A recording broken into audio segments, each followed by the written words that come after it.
Chairperson of this session, Your Excellency, Mr. M.J. Akbar, my co-panelists, Ms. Nisha Biswal and Dr. Hung Mao Tien, distinguished delegates, ladies and gentlemen. It's a great privilege for me to participate at this very important and very impressively organized conference on the Indian Ocean. I would like to start by thanking Shri Ram Madhav and his colleagues at India Foundation and their partner organizations in Sri Lanka, Bangladesh, and Singapore that have made this possible.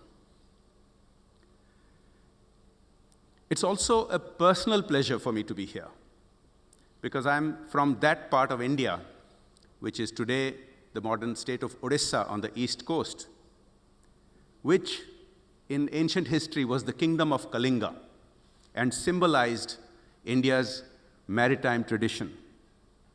If you look at the famous Sun Temple, the Black Pagoda, which is in Odisha, you see the sculptures depicting voyages across the Indian Ocean, even all the way to Africa.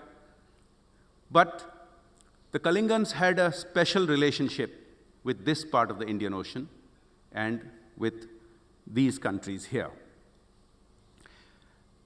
Ranging from what is today Bengal all the way down through Odisha, Andhra Pradesh, and bits of Tamil Nadu,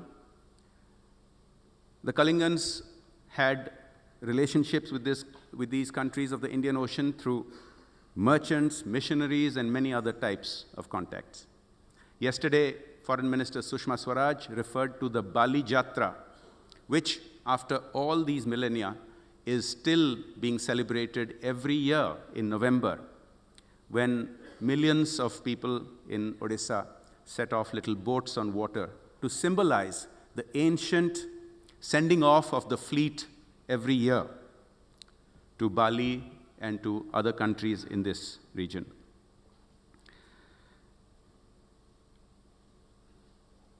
There was also mention yesterday, and in some of the documents provided for this, about the Chola Kingdom's influence and involvement in the Indian Ocean and in the South China Sea. Coming to today, I think it is very appropriate that this first conference is being organized in Singapore. And the reason I say that is because Singapore is emblematic of some of the things that we all look to. For one thing, Singapore epitomizes the confluence of various Asian cultures and the confluence of geography.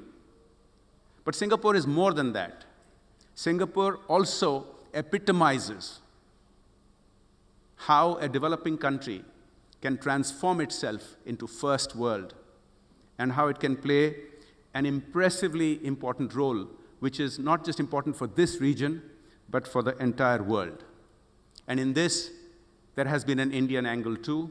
I was privileged to visit the Singapore National Gallery and the Indian Heritage Center over the last couple of days, which emphasize Singapore's bringing together of the cultural memories of Southeast Asian countries and the Indian heritage in Singapore and in Southeast Asia. If you look at the aspirations and the contributions that the Indian diaspora have made, I think here in Singapore and in Southeast Asia, they symbolize what has also happened throughout the rest of the world. We have heard for a long time that the 21st century is going to be once again an Asian century. But for that to happen, the Indian Ocean has to be a bustling and blooming area where the economies all around the Indian Ocean do very well. We have heard since yesterday about the importance of the Indian Ocean to the world's economy.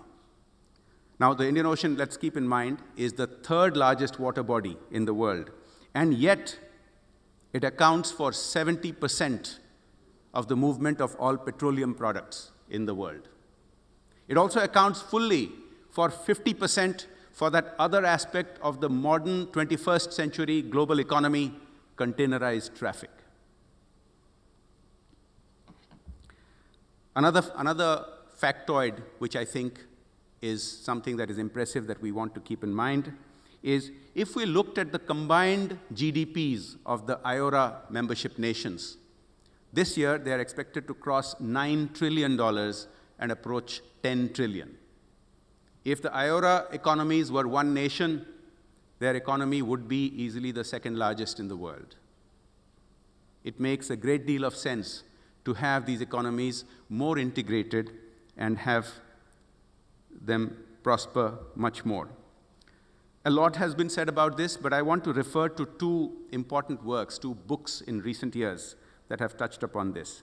One was by the journalist and author Nayan Chanda, whose book was called Bound Together: How Traders, Preachers, Adventurers, and Warriors Shaped Globalization. Although the book is about globalization over 4 millennia and how it has led to prosperity over the eons. We sometimes forget and think globalization is something that started within the last century. That's not the case. And this book, of course, talks a lot about the Indian Ocean and the trade winds that merchants from the South Asian countries set off on to make this happen. The other book that I would like to refer to is the American academic Robert Kaplan's Monsoon: The Indian Ocean and the Future of American Power. And apart from talking about the importance of this region, I think it's not just about American power that the book is important for. It is a transition from a unipolar world to something that is not going to be a new form of some other kind of a bipolar world.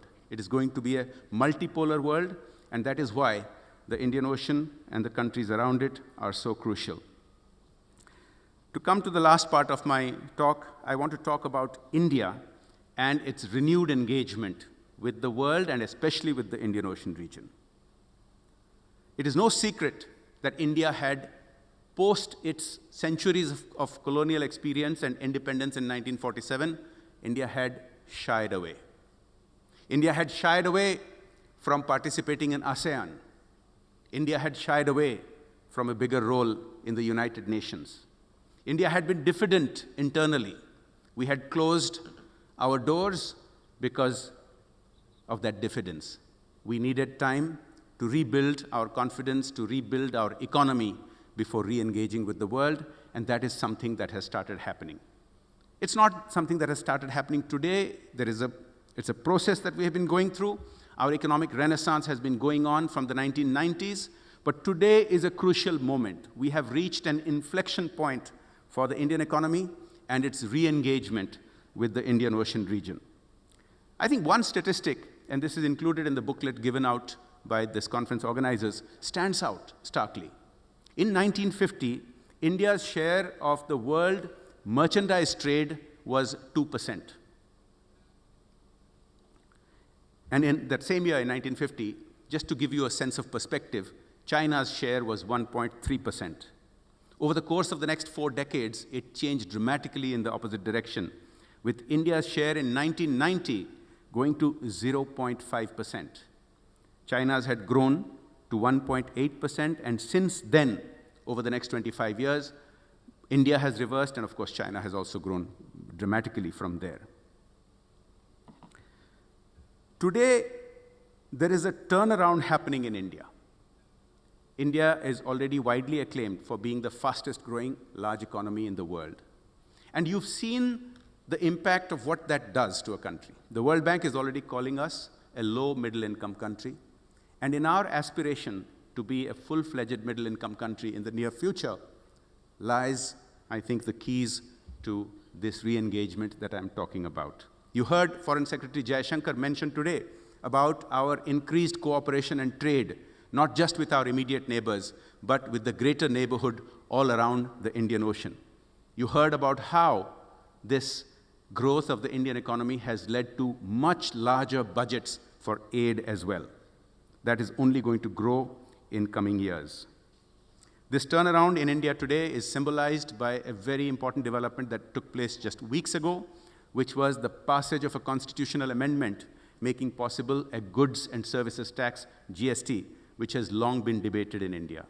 The nature of the world's largest and most diverse democracy means that big ideas, important ideas, have to be debated. They can't be passed in a hurry. And to build that buy-in from every stakeholder may take time in the beginning, but it leads to a tipping point from where the growth is not linear, but exponential. Just to give you a sense of how important this is, some people say that the GST is the biggest economic development in India since 1991, when the economy started opening up. That is true, but I think it's even bigger than that.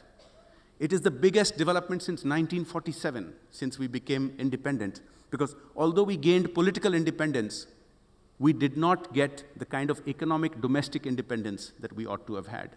India was not one market, it was 30 different markets.